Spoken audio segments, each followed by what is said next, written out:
Sa gabay ng Diyos siya ay tumatanglaw. Masayang pamilya, Diyos ang pag-asa. Ang salita niya, ang gabay nila. Mga magulang, huwag ninyong kaligtaan na ituro ang salita ng Diyos sa inyong mga anak. Mga magulang sa bawat tahanan, ikaw ang muna't siyang sinusundan. Buhay mo'y ayusin, anak ay turuan, na huwag mawaglit sa kaligtasan.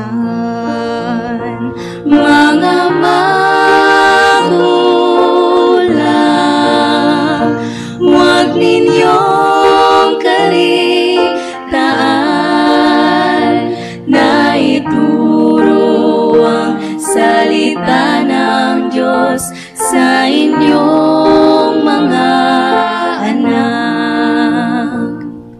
Kung nais mo'y mapayapa at ligaya sa buhay, ikaw ay maglingkod sa Diyos na buhay. Iyong pangunahan ang iyong tahanan, at pagsambay huwag kalimutan. Mga magulang, huwag ninyong kaligtaan na ituro ang salita ng Diyos sa inyong mga anak. Mga magulang, huwag ninyong kaligtaan na ituro ang salita ng Diyos sa inyong mga anak. Na ituro ang salita ng Diyos sa inyong mga anak. Magandang hapon po muli sa aming mga taga-subaybay. So ngayong hapon, magpapatuloy po tayo sa ating programa ayon sa kasulatan Gabay sa Mga Kabataan. Medyo nagkaroon po tayo ng technical issues, kaya medyo na-late po ang ating pag-start. Tsaka nag-overtime din po ang ating health. Kaya nga dapat ito ay gabay sa katotohanan. So mga taga-subaybay, magandang hapon po sa inyo. So ngayong hapon po ay magkakaroon po muli tayo ng ating part 2. So sa ating pong pinag-aralan nung nakaraan is about the value of Bible study para po sa ating mga kabataan. But before we further continue, babati po muna ako ngayong hapon. So binabati ko po ang aking pumakasama po dito sa church. Ayan po sa nasa technical team po, si Miss Ina, si Brother JL, and then ang mga kapatid natin dito na medyo natutulog at nagpapahinga, aking asawa, si Brother Fernando, si Alexis Camacho. Ayan po, at nagpapasalamat din po kami sa successful event po na ginanap po na for second session po ng ating instructor Pathfinder training para po sa ating first aid. So, ngayong hapon po, binabati ko rin po ang aking kapitbahay dyan, si Leia Corsanes, ang kanyang asawa, si Rico Corsanes, ang aking pong mga kamag-anak ng aking asawa, kamag-anak ko, no, inangking ko, asawa dyan po sa Pangasinan. May bago pong baby si Miss Claire. Ayan, Camacho. So, God bless sa iyong napaka-cute na baby. At yan, nagkaroon ka na rin ng babae kasi 3 handsome boys ang kanyang mga anak. So, isang pagpapala po ng Panginoon ang magkaroon po ng isang bagong supling na aaliw po sa ating mga tahanan. So, binabati ko rin po sina Jeneline Lupera dyan po sa Sampaloc, ang kanyang asawa na si Brother Rene. Ganda rin po si Charmaine, ang anak po ni Jeneline na si Kian at si Sab. So, good afternoon po sa inyo. Ganda rin po hindi ko makakalimutan. Yan si Jennifer Albiela, ang kanyang mami, at si Baby Arya. So good afternoon po sa inyo. Hindi ko po kayo nakasama last Sabbath. Andyan po kasi kami sa FBR. So thank you po dyan po sa mga taga FBR. Ano ba ibig sabihin ng FBR? Ate siya dyan sa GMA, Family Resort Bill. Yeah, may church tayo dyan. Andyan po kami naglingkod. Kasama ko po sina Brother Sam, si Ate Bot, at si Yuel, at si Alexis. Kasama ko rin po yung aking asawa. At kami po ay nalulugod na kayo po ay tumanggap sa amin na napakainit, sa masarap na pagkain, at sa iyong mainit na pagtanggap. Nawa ang pagpapala ng langit ay patuloy na ibigay sa inyo. At next year, magkakaroon din po kami dyan ng training po para sa first aid and basic rescue. Okay, so Sister Sha, ikaw naman po ang bumati sa ating mga taga-subaybay. Ayan, so good afternoon po muli mga kapatid at magandang hapon po. Ayan, good afternoon, magandang hapon pa. Ito po talaga ang nagagawa ng ang pag medyo masarap matulog, no? Magatong oras talaga. Mga kapatid, gumising na po kayo dyan at kami po inyong patuloy na samahan sa ating pag-aaral sa hapon. Ito, tunay nga po na napakabuti ng ating Panginoon. Kung kayo po ay nasa iba't ibang bahagi ng daigdig, nasan man po kayo hanggat kayo po ay ligtas, kayo po ay maaaring mag-share, mag-comment po kayo sa ating pong chat box ng experiences niyo about Bible study, about how powerful the Word of God in your life, habang kayo po ay malayo sa inyong mga mahal sa buhay, gaano po ba kayo inalaya ng banal na salita ng ating Panginoon. So ngayon po sa hapong ito, ako po bumabati sa aking mga magulang. Ayan, syempre, hindi binati na aking kapatid. Ayan, sila mami, pagkakataon ko na ba to? Yes. Ayan, kay mami, daddy, gising din pag may time. Ganun po kay ate Kyle at ate Amber. Ayan, so sa ate Kyle, alas 4 pumasok, alas 4 umuwi. Ayan, so sana hindi pa siya ganun pero tulog pa siguro itong batang to. Ganun din po si Brother Jasper sa Saudi, sila ate Daryl, kila Nanette Castillo, ayan, doon sa family, patuloy po kayo magpagaling, Mami Nanita, Michelle, ayan, ingat ka dyan sa Israel. Kamusta na kaya ang ating mga kaibigan sa Israel ngayon, po. Ganun din naman, sila ate Elizabeth Tunggala, I've heard kasi yung pala hindi siya nakasimba, Sister Yesha, ay nadulas na bago kang ulo. So, yan, hindi na po siya masyadong nakaalis ng bahay.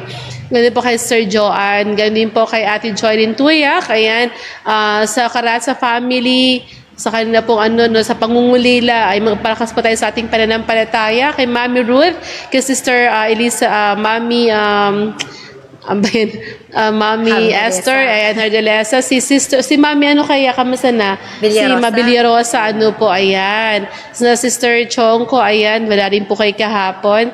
Nawa ay ma-reach po natin ating mga kapatid na hindi nakapag-online, no? At makapakinig din po sila, kahit po sila ay hindi natin kasama. Ganun po sa Aguila family, Sir Leia, sa Tin, ayan. So, magandang hapon po sa inyong lahat. At ganun din po sa mga, si Sir Mai Balesteros, kung nasaan ka man, no. Ganon din po kay Ate Weng. Ayan. So, sana makauwi ka na rito. At yung aking isda, galing sa Mindanao, huwag mong kalimutan. Sabi niya, ate, siya bawal ang isda. Sabi ko, wag naman yung hilaw, ate. Pwede naman yung luto. So, sana makatikim din na isda galing sa sa Mindanao. Oo, hindi ko alam kung may danggit kasi bawal daw sa eroplano. Kung sige lang, huwag ka magdala ng... Baka madadalhin niya 10 tonelada. Hindi, okay lang po ako sa paksiw. Ayan, so magandang hapon po at maraming salamat po sa tabay lang po kayo upang tayo matuto at magkaroon ng kalakasan sa pag-aaral sa hapon ito. Okay, thank you, sister. So, magre-review po muna tayo ngayong hapon before po tayo mag-continue. So, ang ating pong chapter na ating pinag-aralan nung nakaraan at ipagpapatuloy natin ngayong hapon. Kung meron po kayong mga messages to young people po na aklat, kami po isamahan po ninyo ngayong hapon. Ito po ay makikita sa chapter 81 na kung saan may title is The Value of Bible Study. So, in-interpret po natin nung nakaraan bakit po sinabi ni Ellen White na ang Bible study ay isa sa mga superior to all of the study in strengthening the intellect, na ito pala ay nakakapagpataas ng ating intelektual na kalagayan sa ating buhay, kasi nga po ito ay naglalapit sa atin na kung saan tayo ay finite tayo, no? So ang ating Panginoon naman, dapat tayo ay nagko-connect doon sa ating manlilikha, kasi tayo ay may katapusan, ang ating Panginoon naman ay wala. Kaya po dapat tayo mga kabataan sa pag-aaral natin ng Biblia at sa pag-share naman po natin ng Word of God, mas lalo po tayong natututo. At the same time, ang mga holy angels po ay patuloy na sa atin ay gumagabay. Kaya wag po kayo masyadong matakot sa pagba-Bible study. Para mga ano lang yan, sister, no? Pa konti-konti, pa lesson study tuwing araw ng ating Sabbath school. Isa po yung magandang training ground. Kung kayo po yung maatin mga junior early teens natin, pwede po kayo magturo. Actually, yung ating pong mga pagba-Bible study is unti-unti naman pong paraan yan at may guide naman po tayo. At the same time, bakit daw po pinahalagahan ng Panginoon ang pinaka-Bible study ay ito daw ay nagko-connect sa atin. At the same time, pag nagba-Bible study tayo, mas nagkakaroon tayo ng closer time sa ating Panginoon. Kasi alam naman natin na bago tayo mag-Bible study, kailangan nating manalangin. So tayo ay dapat magkaroon ng humble heart, hingi ng tawad ang ating mga pagkakasala, and then hingi tayo ng gabay ng Holy Spirit upang naman maunawaan natin at the same time maipaliwanag natin na mas mainam doon sa ating mapag-Bible studyan. So parang two-way round ito, no, sister siya, yung give and take. Kasi tayo na nag-aaral, tayo natututo, at the same time, mas napapolish pa natin ang ating mga aral kasi nasishare pa natin sa iba. At ang pinakamagandang lunduan ng ating Bible study, hindi lang tayo yung maliligtas sa kanyang pagdating. Ay ganoon na rin yung mga mahal natin sa buhay tsaka mga kaibigan natin. Masarap po kaya sa langit na lahat ng kaibigan, pati kaaway, lahat na isama natin, magbati-bati tayo kasi hindi tayo makakapunta sa langit pag mayroon tayong mga grudges or may kaaway tayo. Kaya dapat, ngayon pa lang tayo ay magbati-bati na. And then, yung mga mahal sa buhay natin na wala pa sa pananampalataya, isa-isahin na po nating senda ng mga videos. Kung kayo po ay mahina talaga sa Bible study, gamitin po natin yung ating po mga videos dito sa church. May mga Bible study, lalo po yung pagkatapos po namin, huling segment po, yung ayon sa katotohanan, yan po, i-share nyo po yan sa inyong mga kaibigan at pwede po sila magtanong ng live para naman po makasama natin sila sa ating pagsamba. Okay, so magpatuloy na po tayo. Last time po, we stop with number 3. Ito po yung tanong sa number 3 natin. What are the importance of Bible study? So, diniscuss natin yung letter A. Ang Bible study daw pala ay napakahalaga upang magkaroon tayo ng intellectual development. Ayan, so sa mga kabataan na hindi masyadong pinagpala sa mataas na pag-aaral, pagka pala pinag-aralan nyo ang salita ng Panginoon, sabi nga, diba, unahin mong Panginoon, then everything will be added unto you. Lahat ng bagay ay ibibigay, so walang kulang. Baka labis pa at multiple pang mga talents ang ibibigay sa inyo ng ating Panginoon. Basta, unahin natin ang kanyang banal na salita. At the same time, sabi daw po rito, ito rin po ay nagpapakita ng the highest culture. Pag sinabi natin kultura kasi, ito kasi pag sinabi natin kultura, ito po ay nakaakibat sa ating mga customs at saka sa ating mga practices. Ayan, kahapon nga sister siya, may nagtanong doon sa amin sa FBR na tayo po ba ay naniniwala sa usog? Ayan, so napakaganda ng tanong kasi sabi nila, totoo naman talaga sister siya. Sinagot na asawa ko, sabi niya, bakit nung nagkaroon ng COVID pandemic, wala nang naglalaway sa atin? Biglang nawala ang usog. Ngayong lumuluwang naman naniniwala na naman tayo. Pwede ba yung ganon? Alam niyo po mga taga-subaybay, minsan kasi may mga nagtanong din, hindi talagang totoo yung usog kasi naranasan ko yan. Hindi ako gumaling nang hindi ako nalawayan. Pero nung nalawayan ako ay gumaling. Alam niyo po, hindi po tayo naniniwala sa usog. Wala pong usog sa atin sa Biblia. Ngayon, bakit kaya may mga taong naapektuhan ng ganitong mga uri ng paniniwala? Kasi po, under po kayo ng kapangyarihan ng kadiliman kasi naniniwala kayo sa hindi natin ating belief. So, meaning to say, once na kayo ay naniwala, syempre, mag-work yan sa inyo. Pero once na hindi kayo naniwala dyan, wala yung epekto sa inyo. Kaya nga, sabi nga na asawa ko kahapon, nag-aantay nga ako na mang-uusog sa akin Wala hinimatay yung mang-uusog, hindi na usog sa akin. Kahit yan si Alex mula ng baby pa, hindi po kami naniniwala sa usog at hindi ko yung pinalalawayan. Hanggang sa ngayon po, hindi naman yan nausog. Yan ay 16 years old na.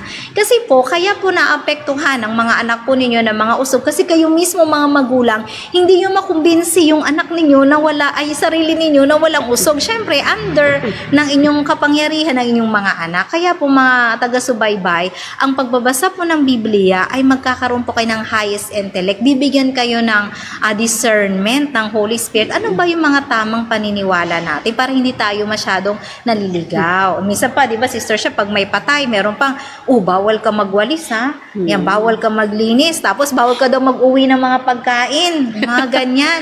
So, Buti lang, hindi ako naniniwala sa ganyan nga, si kaya Sen. wake up na tayo kasi Sister siya, hindi naman talaga natin may aalis, kahit minsan dito sa loob ng church kasi nga mga nakaugalian at hindi naman talaga siya nadidiscuss sa church. Kaya, minsan may mga kapatid tayo na kahit nasa pananampalataya, nalilito pa rin. Tayo po'y magtanong-tanong. And then, actually, meron kaming video niya ni bro, parang 7 years ago, nag-record kami sa AUP, Animism po ang title. Pag may chance po yung asawa ko at saka sa Halloween, sasabihan ko sa kanya, i-upload niya po uli para mapanood niyo po at makikita niyo doon na maganda-ganda pa ako at bata pa yung asawa ko.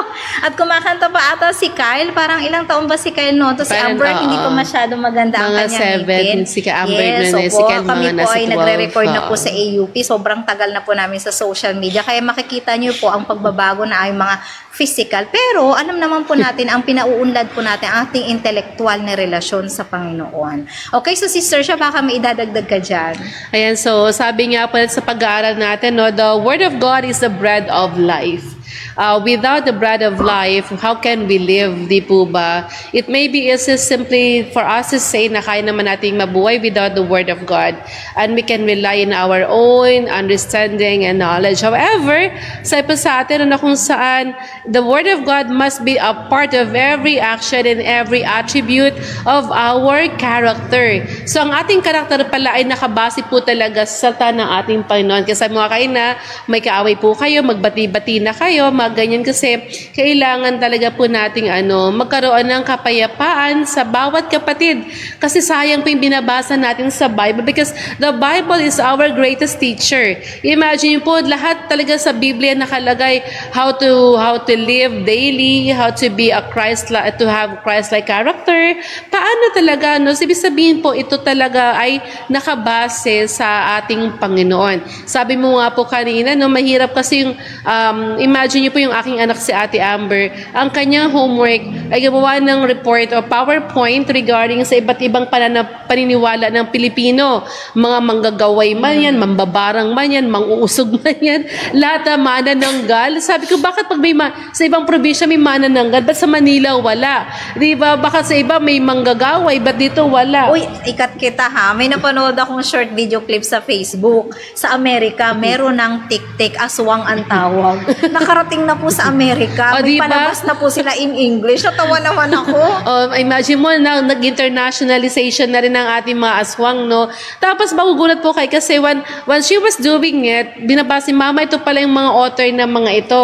At alam niyo po ba sa pag-aaral, ito pong mga iba't ibang uri ng mga demonyo na mukhang mga ganyan na ginawa nating pantakot sa mga bata. Yung mga ibon na parang, di ba paggabi, narinig na kwak, kwak, kwak, tik-tik. Akala nila, yun na yung kwak-kwak, yan na yung kukuha ng baby. O ayan na yung tik-tik. Yung pala, na pag-aralan ng mga ganong sounds pala ay iba't ibang uri ng ibon na ang gaganda sa mga probinsya.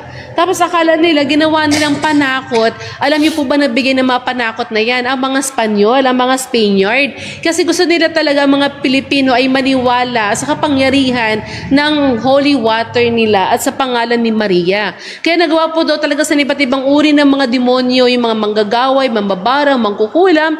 Imagine mo yung iba, sabi maniniwala mangkukulam, yung pala na hepatitis, kaya laki ng tiyan.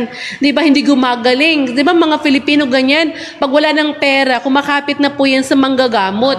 Di ba, pag may pera, ay wala dyan sa hospital yan, pero hindi nila alam yung sakit nila eh. Kaya ang gagawin nila, dadalhin nila sa manggagamot, ay naku, sinasapian yan. O kaya naman, naku, na nabati ng diwata. So yung pala, sabi ni Amber, Mama, grabe no, ito lahat ay in-inject sa isipan ng mga Pilipino para manakot at upang maniwala sa kapangyarihan ng pare at sa holy water. Kaya po tayo mga kapatid, we get rid of those beliefs at mga paniniwala nila. Bakit po? Kasi it destroys yung paniniwala natin sa Bible. Kaya po hanggang ngayon, nasa 2023 na tayo, naniniwala pa rin talaga sa usog, sa manananggal, mangkukulam at mangbabarang. Di po ba? So, siguro naman, kasi meron naman talagang the spiritual darkness, totoo naman na meron yan. Kapag tayo po ay naniniwala at masama ang ugali natin, talaga maapektuhan ka talaga. Totoo po, no? So, hindi naman natin inaalis yung kapangyarihan ng kaaway. Yun nga lang, tayo po may mga alam, hindi po natin sila nire-recognize, hindi po natin sila dapat yung bato in-entertain, we remove and rebuke them from the name of Jesus Christ alone, di ba?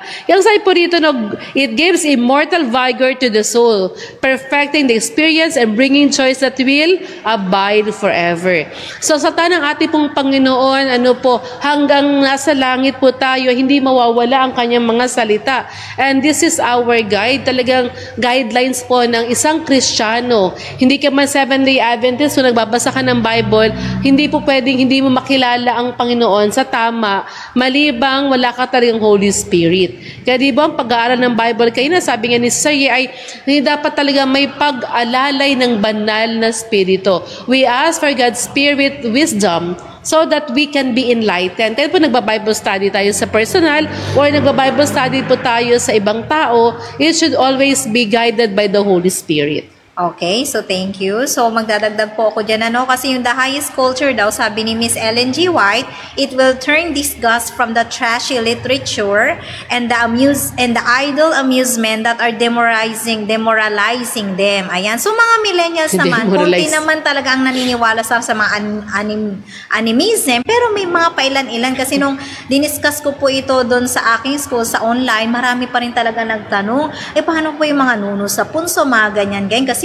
sinasabihan kami, pag pumunta tayo sa probinsya, pagka bago kayong dadaan sa isang lugar, sasabihin nyo, tabi-tabi po, excuse me po, yung mga ganyan. So, si bro kasi, nung siya medyo kabataan pa, at hindi siya naniniwala sa ganyan, so, ang ginagawa, kapag may magpapatayo ng bahay, siya ang kinukuhang taga-break ng mga nunos sa punso. Yung mga nunos kasi nga natatakot talaga, pati matatanda yung pala siya, no? Baka nga may dyan, baka biglang mamaga yung ulo namin. Di ba? Okay, mamaga yung something, di ba? O lumobo yung tiyan. Kaya ang ginagawa ni bro, sige ako na, pero syempre, puspus pa rin ang panalangin daw ang asawa ko. Kasi alam naman natin, nakapangyarihan din ni Satanas, ay hindi rin natin. Pero hindi pala siya nunos sa punso eh. O hindi nga po, puro anay na po yan. Yun po ang mga laman. Until, Pero syempre, dahil nga may paniniwala ang mga maraming mga hindi totoong Kristiyano diyan, syempre tayo dapat ay nananalangin at nag-iingat din. So di ba nga Sister Sha, pag sa AUP ma-recall ko lang, pag may mga inaalihan doon ng masamang espiritu, abay wag ka basta-basta pupunta nang hindi ka nanghingi ng tawad, baka ikaw yung saniban diyan, di ba? Kaya ituro ikaw nung nakaraan nga ninakaw mo yung pera ng roommate mo tapos pinaalis mo. Kung may mga ganyan po kaming karanasan sa AUP, kaya huwag kayong haharap sa isang bagay na alam yung ginagamit ni Satanas para malinlang ang tao nang hindi po kayo handa. Puspusin nyo po ng panalangin na paghingi ng tawad kasi baka po habang kayo kumakanta dahil mahina ang pananampalataya ninyo, umaangat ka na kayo rin. pa po yung saniban ng masama na spirito yan. So imbis na isa lang, ayan, dumami pa, nagkaroon pa ng problema. So dapat linisin muna yung ating mga sarili. Actually, marami kaming karanasan, Sister Sha, yung mga evil spirit na yan. Kami ni Brother John Lloyd, naranasan namin yan. Nung doon kay na Jenny Lee na nag-house blessing si bro, talagang ramdam namin na meron at sinundan pa talaga kami sa bahay. Kaya after ng online ko, niyaya ko yung anak ko at si bro na manalangin to remove them out from our house. Kasi po talagang ang sunod talaga si Sir Sha, ang goosebump ko talaga hindi bumababa yung balahibo ko, tapos nagka-allergy si Jet, tapos si Alex biglang nilagnat. Tapos yung pala si Bro, habang nagbabasa siya ng Bible doon na kinakast away niya yung masamang espiritu, bigla rin siyang binangga pabalikat, nagalit sa kanya at lumabas ng bahay. Kaya pala si Bro, hindi na doon umalis sa pinto para magarda niya. Ayun, awa ng Panginoon, wala naman na nagpapakita at nagbumubulong-bulong sa anak ni Jenny Lee. Minsan sinasabi, tawa daw ng tawa, ginaganyan na daw siya, Sister Sha. The devil tinatabihan pa siyang matulog, o diba? Kaya po sa mga kapatid nating mga hinang pananampalataya, magpalakasan po tayo. Kaya nga sinasabi sa akin ni Brother Fernando, pag nag-Bible study kayo doon, bago kayo umakyat sa hagdanan, kayo ay manalangin para kayo ay gabayan. Ayun, awa naman ng Panginoon ay kami sinasamahan ng mga holy angels. Ayan. Kasi nga po, i-discuss din natin na ano ba ang kahalagahan ng Bible study. So sabi nga po dito, Sister Sha, why is the Bible considered as the greatest teacher? Ayan, bakit nga ba yung Biblia? Actually, kung babalikan po natin ang karanasan ng ating mahal na Panginoong Jesus, yung Bible din po ang kanyang unang-una naging aklat sa kanyang pag-aaral. Alam mo, si Maria napaka-gifted. Ano, kung lahat sana ng magulang, ano, katulad ni Maria, talagang in-expose siya sa salita ng Panginoon at pinahalagahan ang kanyang pagpapalaki. Totoo po na mother is the first teacher at home talaga. Yes, di ba, tama Sister? yan. Oo. Kaya nga, di ba sabi, the first education begins At home. Kaya ang mga nanay, napakalaking challenge yan, ano? Kasi minsan yung tatay laging wala sa bahay. Ang una kasi talagang nakikita ng mga anak, yung nanay, kaya nga daw ilaw. Kaya pag ilaw kayo, wag po kayong patay-sindi, ano? Kasi kung ang Meralco nga, as much as possible, tumataas pa nga yung bill natin, ano? Mabigyan lang kayo ng ilaw. So mga nanay, ganun din. Huwag tayong paapda-apda, hindi yung inconsistent tayo sa pagpapalaki ng ating mga anak. Kapag sinabing no.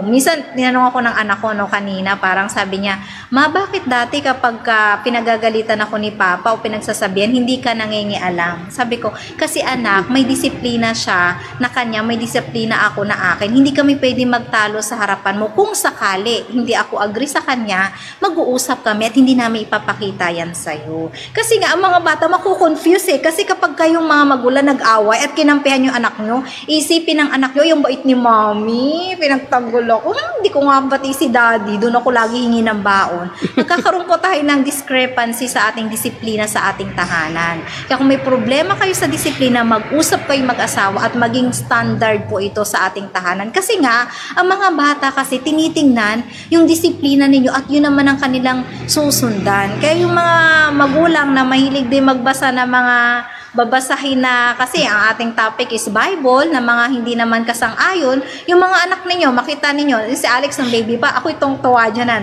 gayang-gaya niya ang papa niya, may belt bag yan, sister siya, naka-D4 yan. Pag binuksan mo yung belt bag, anong laman ng belt bag? Parang gunting. Kung ano, katulad ng papa niya, ginagaya niya kasi naka-belt bag ang papa niya. Yung pala ay ginagaya niya yung mustra ng papa niya kasi tingin niya cool, di ba? Yan, kaya kayo mga magulang, maging maingat. Kaya yung Bible ng asawa ko, puro check din niya ni Alex kasi si bro pa nag-aaral, chinechekan niya. Si Alex chinechekan din. So halos lahat ng Bible namin doon sa libro, may sulat kung ano kasi nakikita niya sinusulatan ng papa niya. Kaya makikita din kung ano yung mga parang may kwento dati dito sa church natin, pag darating daw yung mga mangangaral, tinatago daw yung mga magazine. Oh, tabi mo yan, darating dito si pastor. Dapat itabi mo yan, baka makita na binabasa natin yan. So, mga kapatid, pag dalaw kaya namin sa inyo, ano kayo makikita nating babasi? Kaso nasa cellphone na sister siya.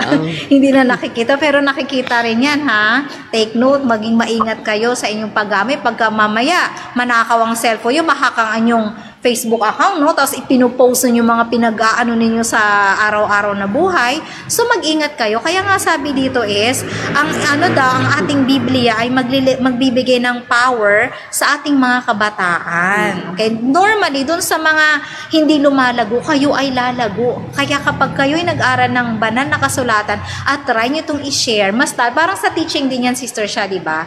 The more you practice your teaching, sa susunod, hindi mo na kailangan ng notes, memorize mo na. Kaya kaya kong magturo nang wala akong notebook. Memorize ko na yung present perfect, simple present perfect kantihan. Memorize ko na po ituro yan, pati yung subject and verb agreement. Kahit wala po akong aklat na hawak, memorize ko na kasi lagi kong tinuturo. The more you practice, the more you become equipped and knowledgeable. At tapos, mas mapapaganda pa, mas marami ka pang example, gamitin nyo yung pang-araw-araw natin mga experiences sa buhay. Okay, so, ikaw sister siya, baka may idadagdag ka dyan before I will go to question number 5. Number 5 mga tayo, baby. Ako sa letter A na siguro. Sa B pala, sa B. May dadagdag ka ba? Sige, sa letter A, the Bible will make us refine, elevated and sanctified, sabi ni Ellen G. White. Totoo po. Kasi imagine mo, the Word of God will help us really to change, di ba? Na-elevate niya po ang ating character, yung ating pagkatao, at na-refine yung ating mga pag-ugali. Kaya di ba sabi nga sa atin na yung words natin, the way we answer, kailangan must be sweet, di ba? Kailangan mas maayos, hindi pabalang. Tapos, sabi rito na kung saan, bakit it will be also help us to be sanctified. Kasi nga, ang mga salita ng ng Panginoon is the paalala talaga sa atin. How to live righteously. Yun kasi sa ng Panginoon to make us righteous, no? Sabi, huwag kang papatay. Gusto mo bang maging mamatay tao? Huwag kang magnanakaw. Gusto mo magnanakaw? Huwag kang magsisinungaling. Huwag kang mangangalunya. Diba? So, napakarami, no? Na kung saan sa mga salita ng ating Panginoon, ibigin natin ating kapwa, diba? Tumulong, mapalad. Lahat ng mga mapalad, puro talaga pagbibigay sa atin ng sanctified life, diba? Blessed are those who are meek. Blessed are those who are poor. Blessed are, lahat talaga ng blessed ay para sa mga tao na talagang naaba. Pero sila ay patuloy na nanampalataya sa ng ating Panginoon. Kagaya rin naman ng ating mga apostles, diba? Sister Yen, no? Ang mga apostles natin talagang pinanghawakan nila ang satan ng ating Panginoon. Kaya bakit ba laging pinag-aawayan ng satan ng Panginoon, no? Na parang nakasunod sa Biblia, pero ang daming interpretation. Pero sabi nga, if we are guided by the Holy Spirit, it will really help us change. Kaya po, ang isang taong alam niyo po ba nung nakaraan, I was listening to news, may isa pong anak ng Hamas, nagagaling siya sa Palestinian din siya, no? Tapos isa po siyang anak ng parang pinakamataas na katungkulan sa Hamas. Pero siya po ay naging Kristiyano. Ang tanong sa kanya yung news reporter, bakit ka why do you believe in Christianity? Sabi niya, alam mo ba sabi niya, bilang isang Hamas, sa amin talaga ang pangako namin, talaga meron silang indoctrination, maliliit pa lang, sinasabi nila that they have to kill the Jews, they have to be in Jerusalem. Yun po talaga, maliliit na bata, basta pag nagkakaisip na raw mga bata, talagang they are trained and they are indoctrinated talaga, dinadoktrinahan sila na napapatayin nila ang lahat ng Hudyo at sila po ay papasok sa loob ng Jerusalem upang doon sila tumira. So maliliit na bata pa lang, ganyan po ang tinuturo nila. Tapos siya, sabi niya, bakit daw siya naging Kristiyano? Sabi niya, he was amazed. And this man, sabi niya, this Jesus, sabi niya gano'n, I am amazed about his character. I am amazed about his stories na meron palang isang taong nabuhay na kayang na kayang mag-save ng buong tao, na hindi niya kailangan magpakamatay para lang sarili niya. But he died. Diba? Sabi niya, na-amazed daw talaga siya. Parang bata pa lang siya narinig yung story ni Jesus. Siyempre, yung mga Muslim, hindi na naman ay sa mga ganung kapatid. Dito ka naniwala talaga kay Jesus. Pero sabi niya, sa kanyang paglaki, tinanggap daw niya yung aral ng pagkasilang ni Kristo at ang kanyang pagliligtas. Kaya po siya ay tinalikuran niya po ang pagiging pagiging Hamas, ang pagiging Muslim, at siya po ay naging Kristiyano. Kaya nalulungkot siya kasi ang sabi niya, hindi naman nila kailangan magpatayan. Kailangan lang daw talagang tanggapin si Kristo. Kasi sabi niya, pag wala si Kristo, because sabi niya, I bring peace in this earth. Kasi sabi niya, if there is no Christ, how can we have peace? Kaya diba sabi sa atin, kaya daw po tayo nagbabasa ng Bible, if we don't recognize Christ, there is no peace in our life. Kaya nakatuwa po, Sister Ye. So yung po next siya, napakagandang experience po na lalaking ito. Okay, so thank you, no, Sister Sha. Actually, ang mga paniniwala po kasi ng mga Muslim, natanong ko rin to sa asawa ko, pag kasi nakakapatay po sila ng Kristiyano, hindi po yun kasalanan. Kaya di ba po parang naisip natin very cruel yung mga babies, sina-chop-chop, tapos sinusunog, tapos nila-live nila, sinisend nila yun. Para sa kanila kasi, it's a kind of honor. Pero kung titingnan natin, generally, alam naman natin ang pagpatay ay kasalanan. Kaya nga po ang pagbabasa ng Biblia, ito'y maglalapit sa atin sa Panginoon. Minsan nga sinasabi ng mga kabataan, wala akong kalayaan, gusto ko ng kalayaan. Hindi nyo ba alam, pag kayong malaya, doon kayo sa kulungan. Yan po ang tunay na kalayaan. Tsaka share ko rin, no, Sister Ye. Yes. Recently po, si Ate Kelly, ba nasa ICU siya. Okay. Parang ilang beses po siya nagkakaroon, Sister Ina, ng pasyente na walang sakit, pero mentally sick. Di may sakit pa rin. Wala, hindi na talaga. Not physically sick. Not physically sick, pero mentally. So, ilang beses na parang sila po ay nagsi-seizure. Tapos, dadalhin sa hospital, i-ICU. Pero itong batang to, 19 years old pa lang. Tapos yung nakaraan po bata din, parang 17, babae. Ito naman lalaki. Tapos sabi ng nanay, wala naman ginagawa itong lalaking to sa bahay. Nakamag-isa lang na anak, nandun lang sa kwarto, may pera naman. Pero na-stress sa buhay, tapos feeling daw niya may sakit siya. So dinala sa hospital, dinala lahat, CT scan, napa-MRI, wala pong nakitang sakit. Pero nagsi-seizure siya. So sabi nila, meron siyang depression, ng seizure, parang sa mental talaga. So, alam mo, kailangan lang, kasi bakit po, our children, tapos parang inisip nila, ang ikli ng buhay nila. So, napaka-stress ang buhay nila sa mga bagay na hindi naman naka-stress kasi hindi nila kilala si Kristo. At wala po talaga silang personal connection sa Panginoon. Kaya bakit ang mga kabataan po napakabilis malungkot, ma-depress, diba? Parang konting problem. Parang estudyante ko, sabi niya, ma'am, din ako mag-aaral. Bakit wala na kaming pera? Bakit wala ka ng pera? Si mama kasi, si papa kasi. Aba, tumigil bigla. Sabi ko, alam mo, pumasok ka kasi pag hindi ka pumasok, alam mo, lahat ng tuition fee mo, babayaran mo pa rin. Tapos lahat, Ate Yen, araw-araw ang post niya negative talaga. Ayoko na, buhay to, walang kwenta. Puro talaga araw-araw. Alam mo ba, napapagod akong basahin ang araw-araw niyang post. Alam na lang, sabi ko, alam mo, gantong gawin mo ha, why don't you count a blessing for a day? Even the goodness of the Lord just for a day. Kung anong kagandahan, mabuhay. Alam mo, napakaraming kabataan po ngayon, napaka-negative sa buhay. Bakit po? Narealize ko talaga kasi sa dami na lang ginagawa nila, wala pa talaga silang guidance mula sa banal na salita ng ating Panginoon. Okay. Ako po kasi, sister, siya ang ginagawa ko dyan kay Alexis para mamulat naman siya sa totoong nangyayari sa sanlibutan. Pinapanood namin siya ng mga documentaries. Actually, nung nakaraan, shinare ko rin sa estudyante ko, yung nag-viral na 2 videos ata. Yung isa, yung estudyante, yung kanyang baunan ay lagayan ng pintura. Alam mo ba? Tapos yung isa naman, lagay ng dishwashing soap, yung ganyan, parang tapos tinawanan pa siya ng teacher niya. Ang katwiran pala talaga ay 3 yung estudyante, yung paint can lang po yung kanyang baunan, 3 yung estudyante niya. Dahil gustong-gustong mag-aral ng anak niya, dahil walang baunan, yun na lang pong lata po ng pangpintura. O, diba? So lumalayo siya, kumakain, pero alam niyo po, ang ulam niya lang lagi ay tuyo, pero hindi siya nagsasawang pumasok sa school. Tapos yung uniform ng kanyang kapatid sa umaga, yun din yung uniform niya, sister, siya sa hapon. Isipin niyo, walang laba-laba, isa lang. Kaya naiyak yung tatay, sabi niya, kami po'y mahirap lang. Hindi ko po alam kung positive ba na na-post to sa social media or nakatulong din to sa amin. Di ba mga estudyanteng nakikinig? Kayo ba? Na-try niyo bang maglagay ng baunan? Sa pintura, no? Sa can ng pintura o kaya sa lagay ng dishwashing liquid or soap? Di ba hindi? So, bilangin natin yung mga pagpapala na binibigay ng Panginoon. Kasi nga kulang sila sa melatonin, hindi nagpapaaraw. Kailangan natin ng araw para tayo ay sumaya at mag-exercise. Kasi naman ayaw po nila mangitim kasi mahal daw ang mahal magpaputi. Oo. Parang glutas, sayang. Kaya po mga kabataan, ayaw rin sumama sa Bible study sa labas kasi nga mainit, nakapangitim talaga, Sister Ye. Pero grabe yung mga ganyang uring stories. Na very inspiring, panakalungkot talaga. Tapos tayong may kayo po may mga kakayanan, may pera. Kaunting lang, di ba? Oo, yung magpapabili tayo ng cellphone na ang mahal-mahal sa mga, di ba, social media, pinipilit yung mga magulang na, bilan mo ako ng cellphone, gusto ko iPhone, o di ba? Magkano iPhone?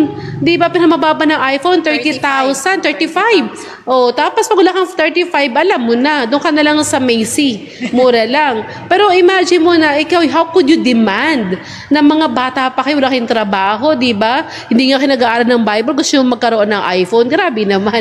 Di ba siguro kung ma-memorize, siguro magbibigay ako ng iPhone kapag na-memorize yun na ang Genesis 1 hanggang Revelation. Ayan, Bible pag na-memorize yan lahat. Libre iPhone. Libre iPhone, ganyan. Pa-reward ka ng iPhone. Pa-reward ka naman dyan ng iPhone sa maka-memorize na mula ng Genesis 1 chapter 1 hanggang last book ng Revelation, no? So parang they think kasi the Bible is not important anymore. However, because of this, their moral, kaya sabi po rito, no, nagbibigay siya talaga ng moral standard, ayan, and a light and understanding to everyone. Okay, so thank you. Magbibigay po ako isang example. Ito rin po yung estudyante ko na nagkaroon tayo ng lockdown, napilitan po silang umuwi ng Korea. Alam naman natin mga missionaries ay wala ng tahanan sa Korea, Sister Cha. So, nangyari, tumira sila doon sa kanilang grandparents. Kaso, yung mga grandparents, hindi mga millennials.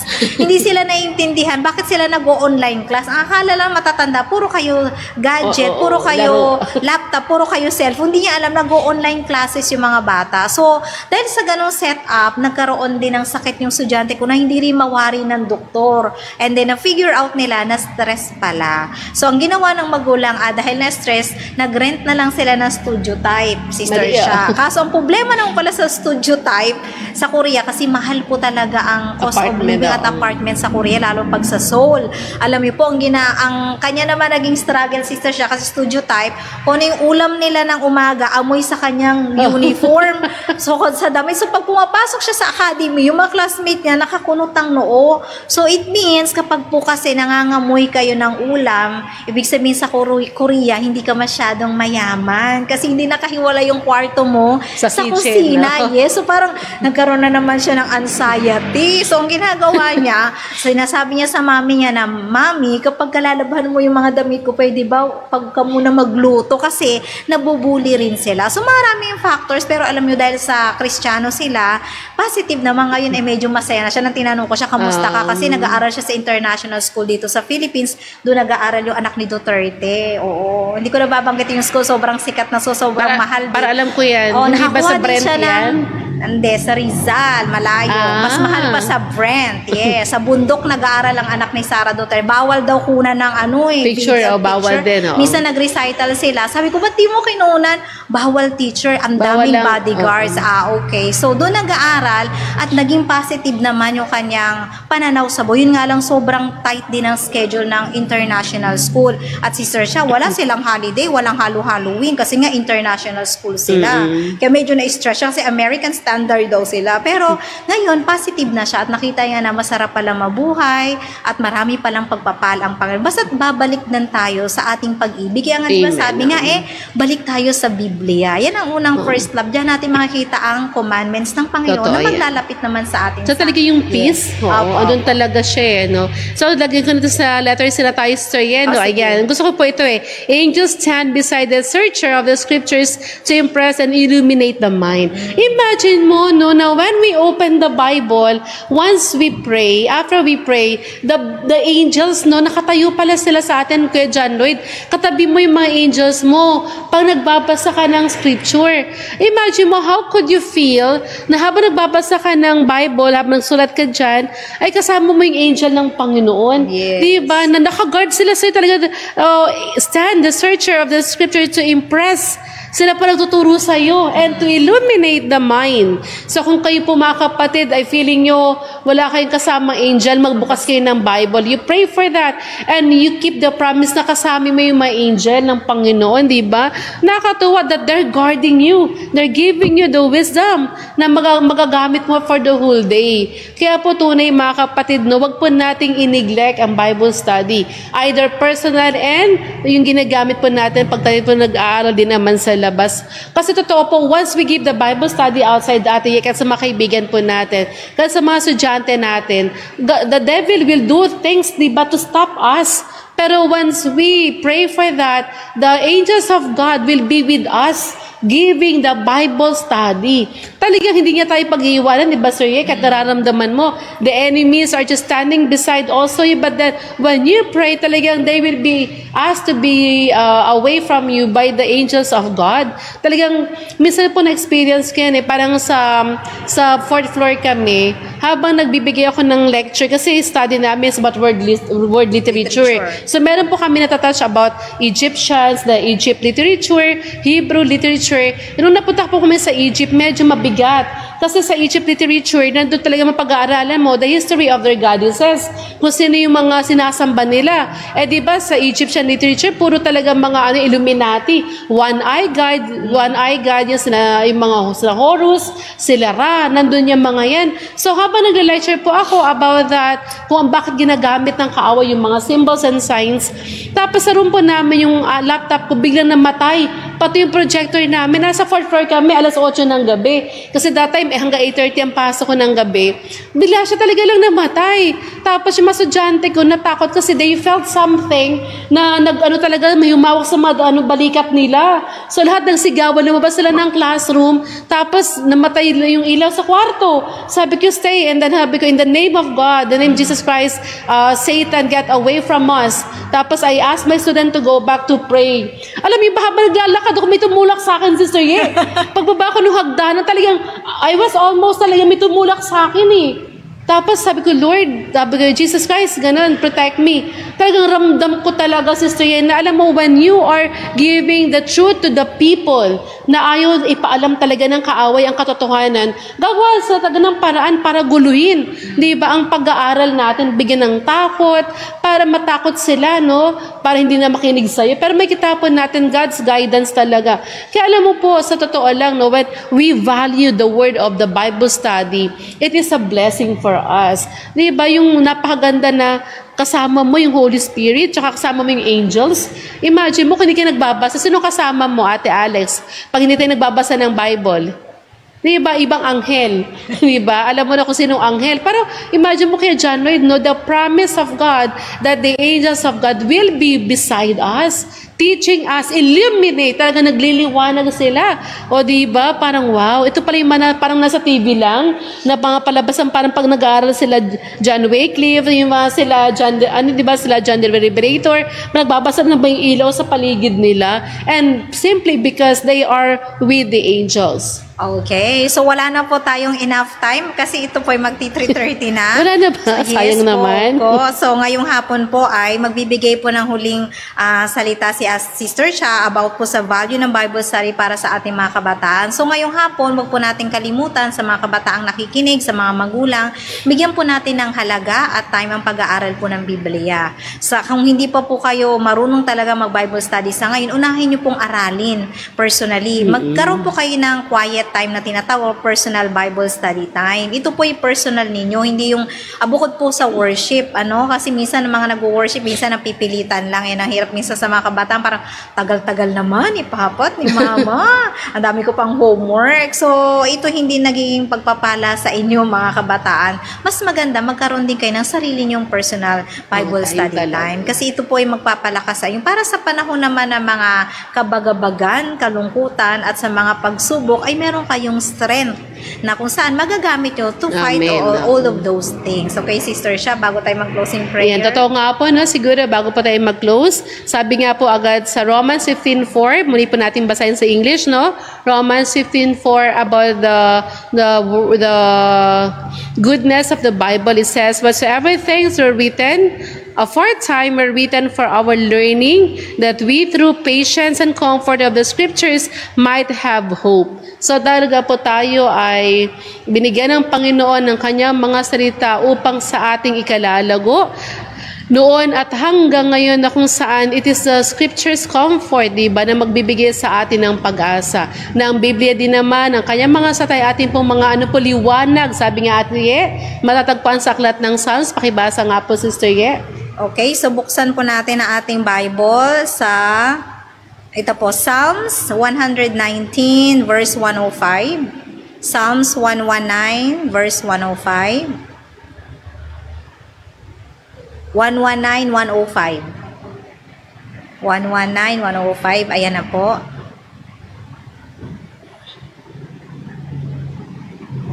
Meron ba? Meron yan. Alam ko to, Psalms 119 verse 105. Ayan. Sabi po dito, your word is a lamp to my feet and a light to my path. Actually, may kasunod pa yan. Pero di ba makikita natin mga taga-subaybay, ang salita mo ay liwanag sa aking mga paa. Okay, pag lamp ay lampara, no? Ilawan or guide. At yung ilaw naman sa aking mga daan. So, hindi tayo maliligaw. Kaya kapag tayo nag-aaral ng salita ng Panginoon, hindi tayo magkakaroon ng maraming problema. Kung magkakaproblema man tayo, ito'y kaya nating solusyonan at hanggang doon naman sa langit na bayan. Yun ang gusto po ko ng ating Panginoon. Makasama niya po tayong lahat, kanyang nilikha diyan po sa langit na bayan. Okay, before po tayo mag-closing prayer, babati po muna ako sa ating po mga live viewers. Okay, so binabati ko po si Ayan, Sister Bernadette Argente, si Sister Grace Cleopas, ganoon rin po si Sister Ruth Tobias, so good afternoon. Si Jerry Corpus, ayan, may pa-heart reaction, so good afternoon po sa inyong lahat. Ikaw, Sister siya, bago ako Wala akong mag-closing makita prayer. Ay, wala kang ano? Okay, baka may babatiin ka pa before I will go ako. Wala naman ito ay sa lahat po. Ay, maraming salamat Ate Brain sa masarap na pagkain. Thank you. Ganun sa manabigay ng mga food for today, food for the soul. At kayo po yung mantabay lamang para po sa ating sunod na segment na ayon naman sa kasulatan. Ano po? Okay, so tayo po ay sama-sama pong manalangin. Ama naming banal na sumasalangit ka, sa hapong ito, Panginoon, ibinabalik po namin ang papuri at pasasalamat po sa inyo. Nawa gamitin ang bawat isa upang ganon ay kami makapangaral po ng inyong banal na salita. Nawa ang mga kabataan sa loob at sa labas ng iglesia ay pahalagahan po ang inyong banal na salita at magamit po namin ito bilang gabay sa aming pamumuhay Kristiyano. Nawa ay maging liwanag rin po kami sa sanlibutan upang ang aming mga mahal sa buhay, ay mga kaibigan, aming mga kaklase, at ganoon rin po ang mga hindi namin nakakasundo ay maging part po ng aming pagsamba po sa inyo, at dahil po ang ultimate goal po namin ay makasama po kayo dyan sa langit na bayan. Patawarin niyo po kami, Panginoon, kung saan niyo po kami nasumpungan, nagkulang at nagkasala. Ito lang po aming hiling at dalangin, alang-alang na lahat, sa pangalan ni Jesus, namin tagapagligtas. Mapalad ang bumabasa ng salita ng pula, mapalad ang nakikinig at tumutupad, mapalad ang nahahapis at sila ay aaliwin.